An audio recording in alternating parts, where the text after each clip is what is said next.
Good morning mayam ay lobo James aduga mayambu aigi mini world channel sida welcome to jari ngasigi topic si ekhoina Taiwan da thokiba achoba earthquake ki maramda khangminasi aduga masigi earthquake sina Taiwan amazung China gi relation da kari impact lakadori haibadushu tentang na akhoi nainasi ko ahanbada masigi earthquake se April gi tang mari morning da thokibani aduga magi magnitude haiga 7.2 Richter scale ne ko yamna akanba earthquake ni aduga masigi earthquake sina maram oiraga mi tara nithoi laikhidre hojigi oina pauda aduga 1000 henna injure asok apan nangki ko magi damage ti 770 building yum amang atkai thoki ko Taiwan se matam gi adum yam toina earthquake thoganba mafam amani maramdi masisi yamna earthquake thoganba zone da manung chanba ko masigi zone gi maming haragadi ring of fire kowi screen sida utke masigi ring se magi line chatli se masigi area se yamna earthquake thoganba area ni ko maramdi masida ngasai prithvi gi tectonic plates mayam se joining mafam oibegi ne ko si yam tintakna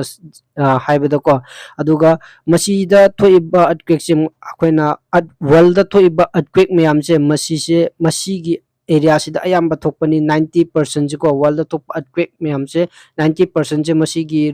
ring of fire sida thokpa ngakni ko remaining 10% na atokpa area da thokpani ko aduna yamna toina togan earthquake togan ba zone ni masigi area siko aduna ni usai gi andak Taiwan da su achob earthquake ama thoi siko masigi earthquake sina Taiwan amazon China gi relation da kari impact laigadori bage haragadi ahanbo oina insai gi China gi ko deputy permanent representative to the UN Jeng Sang haibanu pasina mana China da ngasai UN da mana ngasai gi earthquake gi damakta atopa country gi global ki leader singna sympathy utpibi gi damakta yam thagatli haina hairu badagi Taiwan gi government gi side gi China si yamna seamless abi ikai khangdaba country amani mana rule toba lamsunate magi lamsunate aduga mana sida mapu saba haibagi type ta ko ma karem naba hai tare Taiwan na ko dumaina ama thokre aduga ani subada hairaga na earthquake se hek thokpaga means 24 hours ki manungda ko within 24 hours ki manungda Chinese ki side gi aggression ama uki aggression kamai toki ge hairaga de around 30 jet fighter Taiwan gi side ta laki aduga 7 naval ship chu ko mai navy gi ship miyam chu laki aduga Taiwan che circle toki ko adugi 30 Chinese fighter gi manungda 20 se mosagi Taiwan gi air defense identification zone da ko cross toki aduga 10 duna madugi zone do cross toki de masigi response ta Taiwan gi side te gi su magi ngasai gi petrol habita petrol tongai damak magi airspace petrol tongai damakta magi aircraft deploy togi aduga magi navy vessel sing aduga magi coastal gi missile system sing chu loi namak activate togi ko masi ama tintak po scenario ama laikre masida China na somda Taiwan da awa anang taringai matam sida sigumba aggression show tobagi reason che kari gino hairaga di yango Taiwan se matam gi adum magi jet fighter tharaga ngasai gi Taiwan gi airspace ta violate toba se yam chatna bani ko last month khakta da su ma 36 Chinese aircraft tharaga Taiwan che circling tawraga thambagi scenario amasu laikibani yam toina thogan bani na koina video chu aina video yam toina update toning da ko macha adum thoga laibani ado magi aggression che adum laptop da adum thoga laibani ko adubu handak ki earthquake ki matang sidadi amuka smaina krasra aggression tawgna habdu atopa world gi expert sing leader sing da masije khalu da bai tare ko means awa nang taringai da di at sympathy utkani haina kalu bani adubu China gi side gi aggression amuka show tawkre aduga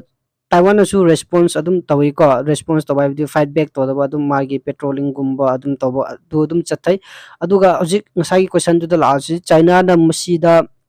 jet fighter thajimba magi naval thajimba gi region hairaga dingo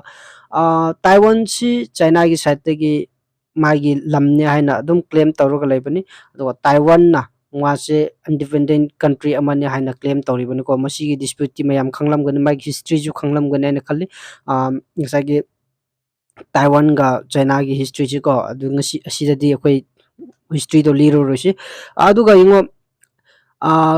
ꯆꯥꯏꯅꯤꯁꯁꯦ ꯍꯧꯖꯤꯛ ꯌꯥꯝꯅ ꯇꯥꯏꯋꯥꯟꯗ ꯌꯥꯝꯅ ꯀꯔꯤꯁꯤꯔꯥ ꯅꯨꯡꯉꯥꯏꯇꯕ ꯍꯥꯏꯒꯗ꯭ꯔꯥ ꯁꯥꯎꯅꯤꯡꯕ ꯃꯥꯒꯤ ꯃꯊꯛꯇ ꯉꯁꯥꯏ ꯇꯥꯏꯋꯥꯟꯁꯦ ꯂꯧꯁꯤꯟ ꯃꯣꯏꯒꯤꯗ ꯑꯣꯀꯨꯄꯥꯏ ꯇꯧꯅꯤꯡꯕꯩ ꯋꯥꯈꯜ ꯑꯗꯨꯝ ꯂꯩꯕꯅꯤꯀꯣ ꯔꯤꯖꯟ ꯍꯥꯏꯔꯒꯗꯤ ꯂꯦꯇꯦꯁꯇ ꯑꯞꯗꯦꯠ ꯍꯥꯏꯔꯒꯗꯤ ꯖꯅꯋꯥꯔꯤ 13ꯗ ꯀꯣ ꯍꯟꯗꯛꯀꯤ ꯆꯍꯤꯁꯤꯒꯤ ꯖꯅꯋꯥꯔꯤ 13ꯗ ꯇꯥꯏꯋꯥꯟꯗ ꯄ꯭ꯔꯦꯁꯤꯗꯦꯟꯁꯤꯌꯦꯜ ꯏꯂꯦꯛꯁꯟ ꯇꯧꯈꯤ ꯃꯣꯏꯒꯤ ꯄ꯭ꯔꯦꯁꯤꯗꯦꯟꯒꯤ ꯏꯂꯦꯛꯁꯟ ꯇꯧꯈꯤꯀꯣ ꯇꯥꯏꯋꯥꯟꯁꯦ ꯑꯥꯐꯇꯔ ꯐꯣꯔ ꯌꯔꯁꯇ ꯃꯥꯒꯤ ꯄ꯭ꯔꯦꯁꯤꯗꯦꯟꯁꯤꯌꯦꯜ ꯏꯂꯦꯛꯁꯟ ꯇꯧꯕꯅꯤꯀꯣ ꯑꯗꯨꯒ ꯃꯣꯏꯒꯤ ꯄ꯭ꯔꯦꯁꯤꯗꯦꯟꯁꯦ ꯌꯨ ꯑꯦꯁꯀꯤ ꯇꯥꯏꯞꯇ ꯇꯥꯝ ꯑꯅꯤꯗꯒꯤ ꯍꯦꯟꯅ ꯃꯤ ꯑꯃꯅ ꯄ꯭ꯔꯦꯁꯤꯗꯦꯟ ꯑꯣꯏꯕ ꯌꯥꯗꯦꯀꯣ ꯑꯗꯨꯅ ꯍꯥꯟꯅꯒꯤ ꯃꯣꯏꯒꯤ ꯄ꯭ꯔꯦꯁꯤꯗꯦꯟ ꯁꯥꯏ ꯏꯟꯗꯣ ꯍꯧꯖꯤꯛ ꯍꯧꯖꯤꯛꯁꯨ ꯃꯥ ꯄ꯭ꯔꯦꯁꯤꯗꯦꯟ ꯑꯣꯏꯔꯤ ꯅꯨꯄꯤꯗꯣ ꯈꯪꯒꯅꯤꯀꯣ ꯅꯣꯏ ꯁꯥꯏ ꯏꯟꯁꯦ 2016ꯗ ꯄ꯭ꯔꯦꯁꯤꯗꯦꯟ ꯑꯍꯥꯟꯕ ꯑꯣꯏꯅ ꯑꯣꯏꯈꯤꯕꯅꯤ ꯃꯗꯨꯒꯤ ꯃꯇꯨꯡꯗ ꯍꯟꯗꯛ ꯄ꯭ꯔꯦꯁꯤꯗꯦꯟꯁꯤꯌꯦꯜ ꯏꯂꯦꯛꯁꯟꯁꯤꯗ ꯃꯥ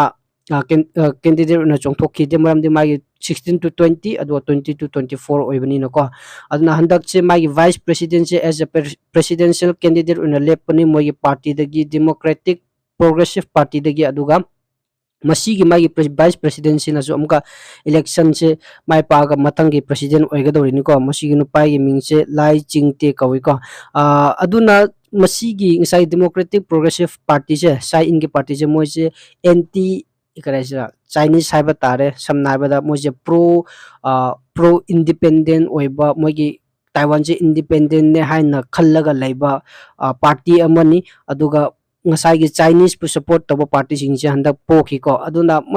ꯃꯁꯤꯗꯒꯤ ꯆꯩꯅꯥꯅ ꯈꯔꯁꯨ ꯁꯥꯎꯅꯤꯡꯕ ꯑꯃ ꯄꯣꯛꯑꯒ ꯂꯩꯕꯅꯤ ꯆꯥꯏꯅꯤꯁꯀꯤ ꯑꯒꯦꯟꯁꯇ ꯑꯗꯨꯒ ꯉꯁꯥꯏꯒꯤ ꯁꯥꯏ ꯏꯟꯁꯦ ꯃꯁꯤ ꯃꯦ 20ꯗ ꯃꯥꯒꯤ ꯇꯥꯝ ꯂꯣꯏꯔꯅꯤ ꯑꯗꯨꯒ ꯃꯥꯒꯤ ꯍꯧꯖꯤꯛꯀꯤ ꯄ꯭ꯔꯦꯁꯤꯗꯦꯟ ꯍꯟꯗꯛ ꯚꯣꯠ ꯀꯥꯈꯤꯕ ꯄ꯭ꯔꯦꯁꯤꯗꯦꯟꯁꯦ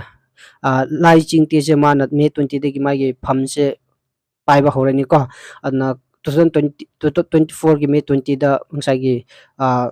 ꯑꯅꯧꯕ ꯄ꯭ꯔꯦꯁꯤꯗꯦꯟ ꯂꯥꯛꯑꯅꯤ ꯇꯥꯏꯋꯥꯟꯗꯀꯣ ꯃꯁꯤꯒꯤꯁꯨ ꯈꯔ ꯃꯥꯏꯊꯤꯕꯒꯤ ꯈꯔꯁꯨ ꯑꯗꯨꯝ ꯂꯩꯔꯤꯕꯅꯤ ꯑꯗꯨꯒ ꯑꯇꯣꯞꯄ ꯑꯃ ꯄꯣꯏꯟ ꯍꯥꯏꯔꯒꯅ ꯉꯁꯥꯏꯒꯤ ꯑꯔꯠꯀ꯭ꯋꯦꯛꯁꯦ ꯊꯣꯛꯑꯕꯅꯤꯅ ꯇꯥꯏꯋꯥꯟꯁꯦ ꯈꯔꯗꯤ ꯀꯤꯌꯣꯇꯤꯛ ꯑꯣꯏꯔꯅꯤꯗꯅꯀꯣ ꯀꯤꯌꯣꯇꯤꯛ ꯑꯣꯏꯔꯗꯤ ꯉꯁꯥꯏꯒꯤ ꯆꯥꯏꯅꯤꯁꯁꯤꯡꯅ ꯃꯁꯤꯒꯤ ꯃꯇꯝꯁꯤꯗ ꯑꯦꯒ꯭ꯔꯦꯁꯟ ꯇꯧꯔꯒ ꯉꯁꯥꯏꯒꯤ ꯔꯤꯀꯦꯞꯆꯔ ꯇꯧꯕ ꯌꯥꯕꯒꯤ ꯆꯥꯟꯁ ꯂꯩꯕ꯭ꯔꯥ ꯍꯥꯏꯅꯁꯨ ꯁꯔꯚꯦ ꯇꯧꯕꯒꯤ ꯇꯥꯏꯞꯇ ꯃꯤꯟꯁ ꯆꯥꯡꯌꯦꯡ ꯑꯃ ꯇꯧꯔꯨꯕꯒꯤ ꯇꯥꯏꯞꯇꯅꯤꯀꯣ ꯍꯟꯗꯛꯀꯤ ꯃꯥꯒꯤ ꯑꯦꯌꯔꯀ꯭ꯔꯥꯐꯅ ꯉꯁꯥꯏꯒꯤ ꯕꯣर्डर ꯀ꯭ꯔꯣꯁ ꯇꯧꯔꯒ ꯑꯦꯌꯔ ꯖꯣꯟ ꯀ꯭ꯔꯣꯁ ꯇꯧꯔ ꯂꯥꯛꯏꯁꯤꯀꯣ ꯑꯗꯨꯅ ꯃꯁꯤ ꯀꯔꯤꯁꯨ ꯅꯠꯇꯦ ꯃꯁꯤ ꯆꯥꯏꯅꯤꯁꯀꯤ ꯌꯥꯝꯅ ꯔꯤꯒꯨꯂꯔ ꯑꯣꯏꯕ ꯃꯥꯒꯤ ꯑꯦꯒ꯭ꯔꯦꯁꯟ ꯃꯣꯠ ꯑꯃ ꯎꯠꯄꯒꯤ ꯃꯥꯒꯤ ꯀꯔꯤꯁꯤꯔꯥ ꯔꯤꯒꯨꯂꯔ ꯁꯦꯗꯨꯜ ꯑꯃꯅꯤꯀꯣ ꯑꯗꯨꯅ ꯁꯝꯅ ꯍꯥꯏꯔꯕꯗ ꯑꯇꯦꯛꯃꯛꯇꯤ ꯇꯧꯒꯗꯧꯕꯗꯤ ꯃꯥꯟꯗꯦ ꯍꯧꯖꯤꯛꯀꯤ ꯑꯣꯏꯅꯗꯤ ꯃꯁꯤꯒꯤ ꯑꯔꯠꯀ꯭ꯋꯦꯛꯀꯤ ꯁꯤꯅꯥꯔꯤꯑꯣ ꯀꯌꯥ ꯂꯩꯔꯁꯨ ꯃꯔꯝꯗꯤ ꯇꯥꯏꯋꯥꯟ ꯌꯥꯝꯅ ꯋꯦꯜ ꯄ꯭ꯔꯤꯄꯦꯌꯔ ꯑꯣꯏꯅ ꯃꯥꯒꯤ ꯗꯤꯐꯦꯟꯁꯤꯞꯇ ꯑꯗꯨꯝ ꯂꯩꯀꯣ ꯍꯥꯟꯅꯁꯨ ꯑꯩꯅ ꯑꯦꯛꯁꯄ꯭ꯂꯦꯟ ꯇꯧꯈ꯭ꯔꯕꯅꯤ ꯇꯥꯏꯋꯥꯟꯒꯤ ꯃꯤꯂꯤꯇꯔꯤ ꯄꯋꯥꯔ ꯑꯦꯒ꯭ꯔꯦꯁꯟꯒꯤꯗꯃꯛꯇꯤ ꯃꯥ ꯗꯤꯐꯦꯟꯁꯤꯞꯇ ꯂꯩꯕ ꯃꯤꯂꯤꯇꯔꯤ ꯄꯋꯥꯔꯅꯤ ꯑꯗꯨꯅ ꯃꯥꯒꯤ ꯗꯤꯐꯦꯟꯁꯤꯞꯁꯤ ꯌꯥꯝꯅ ꯁ꯭ꯇ꯭ꯔꯣꯡ ꯑꯣꯏꯀꯣ ꯃꯥꯒꯤ ꯑꯦꯒ꯭ꯔꯦꯁꯤꯞꯇ ꯃꯥ ꯁ꯭ꯇ꯭ꯔꯣꯡ ꯑꯣꯏꯗꯦꯀꯣ ꯑꯗꯨꯅ ꯃꯥꯒꯤ ꯃꯤꯂꯤꯇꯔꯤ ꯕꯤꯜꯑꯞꯁꯦ ꯑꯣꯟꯂꯤ ꯗꯤꯐꯦꯟꯁꯤꯞꯀꯤ ꯉꯥꯛꯇ ꯇꯧꯕꯅꯤꯅ ꯌꯥꯝꯅ ꯁ꯭ꯇ꯭ꯔꯣꯡ ꯑꯣꯏꯀꯣ ꯑꯩꯈꯣꯏ ꯏꯟꯗꯤꯌꯥꯒꯤ ꯃꯤꯂꯤꯇꯔꯤꯁꯤꯗꯤ ꯑꯦꯒ꯭ꯔꯦꯁꯤꯞꯀꯤꯁꯨ ꯕꯤꯜꯑꯞ ꯇꯧꯏ ꯑꯗꯨꯒ ꯗꯤꯐꯦꯟꯁꯤꯞꯀꯤꯁꯨ ꯕꯤꯜꯑꯞ ꯇꯧꯏꯀꯣ ꯑꯗꯨꯒ ꯆꯥꯏꯅꯤꯁꯀꯤꯁꯤꯅ ꯑꯌꯥꯝꯕ ꯑꯦꯒ꯭ꯔꯦꯁꯤꯞꯀꯤ ꯕꯤꯜꯑꯞ ꯇꯧꯕꯅꯤꯀꯣ ꯃꯁꯤꯒꯤ ꯗꯤꯐ꯭ꯔꯦꯟꯁꯁꯤ ꯑꯗꯨꯝ ꯂꯩꯕꯅꯤꯀꯣ ꯑꯗꯨꯅ ꯑꯗꯨꯒꯤ ꯃꯊꯛꯇ ꯑꯃꯨꯛꯀ ꯇꯥꯏꯋꯥꯟꯗ ꯌꯨ ꯑꯦꯁꯀꯤ ꯃꯤꯂꯤꯇꯔꯤꯁꯤꯡꯁꯨ ꯗꯤꯄ꯭ꯂꯣꯏ ꯇꯧꯔꯒ ꯂꯩꯕꯅꯤ ꯍꯧꯖꯤꯛꯁꯤꯀꯣ ꯑꯗꯨꯅ ꯆꯥꯏꯅꯤꯁꯅ ꯍꯧꯖꯤꯛꯃꯛ ꯑꯇꯦꯛ ꯇꯧꯕꯗꯤ ꯈꯔ ꯋꯥꯒꯅꯤ ꯑꯗꯨꯕꯨ ꯃꯥꯒꯤ ꯁꯤꯒꯨꯝꯕ ꯃꯥꯒꯤ ꯖꯦꯠ ꯐꯥꯏꯇꯔ ꯂꯥꯟꯕꯗꯨꯗꯤ ꯀ꯭ꯔꯣꯁ ꯇꯧꯕ ꯑꯗꯨꯒ ꯅꯦꯚꯦꯜ ꯁꯤꯞ ꯊꯥꯔꯒ ꯀꯔꯤꯒꯨꯝꯕ ꯀꯔꯤꯁꯤꯔꯥ ꯃꯥꯒꯤ ꯑꯦꯛꯁꯔꯁꯥꯏꯁ ꯇꯧꯕꯀꯣ ꯑꯗꯨꯒꯨꯝꯕꯗꯤ ꯑꯗꯨꯝ ꯆꯠꯊꯒꯅꯤ ꯆꯥꯏꯅꯥꯒꯤ ꯁꯥꯏꯠꯇꯒꯤ ꯑꯗꯨꯕꯨ ꯐꯨꯜ ꯕ꯭ꯂꯣꯟ ꯋꯥꯔ ꯇꯧꯔꯒ ꯏꯟꯀꯔꯁꯟ ꯇꯧꯅꯉꯥꯏ ꯑꯣꯀꯨꯄꯥꯏ ꯇꯧꯅꯉꯥꯏ ꯍꯣꯠꯅꯕꯃꯛꯇꯤ ꯍꯧꯖꯤꯛꯇꯤ ꯊꯣꯛꯑꯣꯏ ꯍꯥꯏꯅ ꯈꯜꯂꯤ ꯑꯗꯨꯕꯨ ꯍꯥꯏꯕꯗꯤ ꯉꯝꯗꯦ ꯊꯣꯛꯄꯁꯨ ꯌꯥꯏ ꯑꯗꯨꯕꯨ ꯍꯧꯖꯤꯛꯃꯛꯇꯤ ꯃꯇꯝ ꯌꯥꯝꯅ ꯔꯥꯏꯠ ꯇꯥꯏꯝ ꯑꯣꯏꯗꯦ ꯆꯥꯏꯅꯤꯁꯀꯤꯗꯃꯛꯇ ꯃꯔꯝꯗꯤ ꯃꯥꯒꯤ ꯃꯤꯂꯤꯇꯔꯤ ꯄꯋꯥꯔ ꯍꯧꯖꯤꯛꯀꯤ ꯑꯣꯏꯅ ꯌꯥꯝꯅ ꯇꯥꯏꯋꯥꯟꯕꯨ ꯀꯔꯤꯁꯨ ꯑꯇꯦꯛ ꯇꯧꯔꯒ ꯂꯧꯕ ꯉꯝꯒꯗꯕꯒꯤ ꯀꯦꯄꯥꯕꯤꯂꯤꯇꯤ ꯌꯥꯝꯅ ꯈꯔ ꯋꯥꯠꯂꯤ ꯍꯥꯏꯕ ꯇꯥꯔꯦꯀꯣ ꯁꯝꯅ ꯍꯥꯏꯔꯕꯗ ꯏꯟꯗꯤꯌꯥꯒꯤ ꯁꯥꯏꯠꯇꯒꯤꯁꯨ ꯏꯟꯗꯤꯌꯥꯒꯤ ꯕꯣर्डꯔꯗꯁꯨ ꯗꯤꯁꯄ꯭ꯌꯨꯠ ꯂꯩꯔꯤ ꯑꯗꯨꯒ ꯚꯤꯌꯦꯠꯅꯥꯝꯗꯁꯨ ꯂꯩꯔꯤ ꯃꯥꯒꯤ ꯍꯣꯜ ꯅꯥꯏꯕꯔꯤꯡ ꯀꯟꯇ꯭ꯔꯤꯗ ꯂꯣꯏꯅ ꯗꯤꯁꯄ꯭ꯌꯨꯠ ꯂꯩꯕꯅꯤꯅ ꯈꯔ ꯕꯦꯔꯥ ꯂꯩꯒꯅꯤ ꯀꯔꯤꯒꯨꯝꯕ ꯇꯥꯏꯋꯥꯟ ꯑꯇꯦꯛ ꯇꯧꯔꯨꯔꯒ ꯑꯁꯣꯝꯗ ꯏꯟꯗꯤꯌꯥꯅ ꯑꯛꯁꯥꯏ ꯆꯤꯟꯗ ꯄꯤ ꯑꯣ ꯀꯦꯗ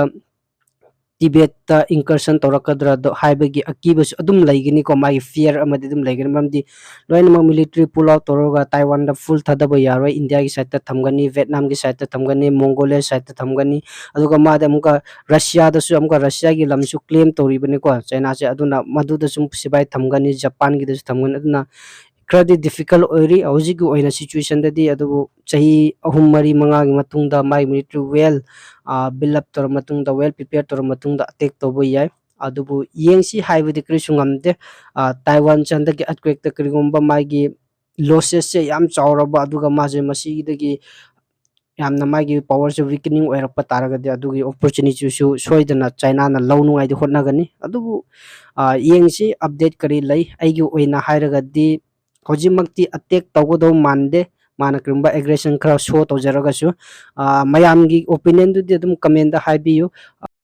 ꯃꯁꯤꯒꯤ ꯃꯊꯛꯇ ꯍꯧꯖꯤꯛꯁꯦ earthquakeꯁꯤꯅ ꯃꯔꯝ ꯑꯣꯏꯔꯒ ꯖꯄꯥꯟ ꯇꯥꯏꯋꯥꯟ ꯐꯤꯂꯤꯄꯤꯟꯁꯅꯆꯤꯡꯕꯁꯤꯗ ꯈꯔ ꯑꯀꯤꯕ ꯑꯃ ꯑꯗꯨꯝ ꯄꯣꯛꯏ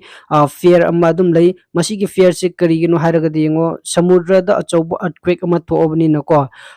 ꯃꯍꯧꯁꯥꯒꯤ ꯑꯣꯏꯅ earthquake ꯁꯃꯨꯗ꯭ꯔꯗ earthquake ꯊꯣꯛꯑꯗꯤ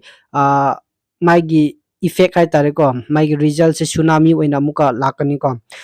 ꯃꯁꯤꯁꯦ ꯁꯨꯅꯥꯃꯤꯁꯦ ꯍꯧꯖꯤꯛ ꯀꯗꯥꯏꯗ ꯍꯤꯠ ꯇꯧꯒꯗ꯭ꯔꯥ ꯍꯥꯏꯕꯒꯤ ꯈꯔ ꯑꯀꯤꯕ ꯃꯌꯥꯝꯗ ꯂꯩꯅꯩ ꯖꯄꯥꯟꯗ ꯐꯤꯂꯤꯄꯤꯟꯁꯇ ꯇꯥꯏꯋꯥꯟꯗ ꯍꯤꯠ ꯇꯧꯒꯗ꯭ꯔꯥ ꯍꯥꯏꯕꯒꯤꯀꯣ ꯑꯗꯨꯅ ꯃꯁꯤꯒꯤ ꯀꯟꯇ꯭ꯔꯤꯁꯤꯡꯁꯦ ꯍꯧꯖꯤꯛ ꯈꯔ ꯀꯔꯤ ꯍꯥꯏꯁꯤꯔꯥ ꯁꯨꯅꯥꯃꯤꯒꯤꯗꯃꯛꯇ ꯃꯣꯏ ꯀꯟꯅ ꯄ꯭ꯔꯤꯄꯦꯌꯔ ꯇꯧꯅꯔꯤꯀꯣ ꯑꯗꯨꯅ ꯃꯁꯤꯒꯤ ꯁꯨꯅꯥꯃꯤꯒꯤꯁꯨ ꯑꯃꯨꯛ ꯍꯤꯠꯕꯦꯛ ꯂꯥꯛꯈꯤꯒꯅꯤ ꯃꯗꯨꯗꯁꯨ ꯑꯩꯈꯣꯏ ꯑꯩ ꯚꯤꯗꯤꯑꯣ ꯑꯃ ꯑꯗꯨꯝ ꯁꯦꯝꯖꯒꯦ ꯀꯌꯥꯃꯨꯛ ꯃꯥꯒꯤ ꯁꯨꯅꯥꯃꯤꯁꯦ ꯀꯌꯥꯃꯨꯛ ꯑꯀꯟꯕ ꯂꯥꯛꯏ ꯃꯤ ꯀꯌꯥ ꯁꯤ ꯀꯌꯥ ꯁꯣꯛꯏ ꯃꯁꯤꯅ ꯀꯔꯤ disturbance ꯂꯩ geopoliticsꯇ ꯍꯥꯏꯕꯗꯨꯁꯨ ꯑꯗꯨꯝ ꯈꯪꯃꯤꯟꯅꯁꯤ ꯃꯁꯤ ꯍꯥꯏꯔꯒ ꯉꯁꯤꯒꯤ ꯚꯤꯗꯤꯑꯣꯁꯤꯗꯤ ꯑꯩ ꯃꯇꯥꯡꯁꯤꯗ ꯇꯦꯟꯁꯤꯟꯖꯔꯒꯦ ꯃꯌꯥꯝꯅ ꯑꯩꯒꯤ ꯆꯦꯅꯦꯜꯕꯨ ꯁꯞꯄꯣꯔꯠ ꯇꯧꯕꯤꯒꯤꯗꯃꯛꯇ ꯌꯥꯝꯅ ꯊꯥꯒꯠꯆꯔꯤ ꯑꯗꯨꯒ ꯍꯦꯟꯅ ꯍꯦꯟꯅꯁꯨ ꯁꯞꯄꯣꯔꯠ ꯇꯧꯕꯤꯌꯨ ꯑꯩꯒꯤ ꯆꯦꯅꯦꯜꯁꯤꯕꯨ ꯁꯕꯁꯀ꯭ꯔꯥꯏꯕ ꯇꯧꯕꯤꯌꯨ ꯑꯗꯨꯒ ꯚꯤꯗꯤꯑꯣꯁꯤꯕꯨ ꯂꯥꯏꯛ ꯇꯧꯕꯤꯌꯨ ꯀꯃꯦꯟ ꯇꯧꯕꯤꯌꯨ ꯑꯃꯁꯨꯡ ꯁꯤꯌꯔ ꯇꯧꯕꯤꯌꯨ ꯊꯦꯡꯛ ꯌꯨ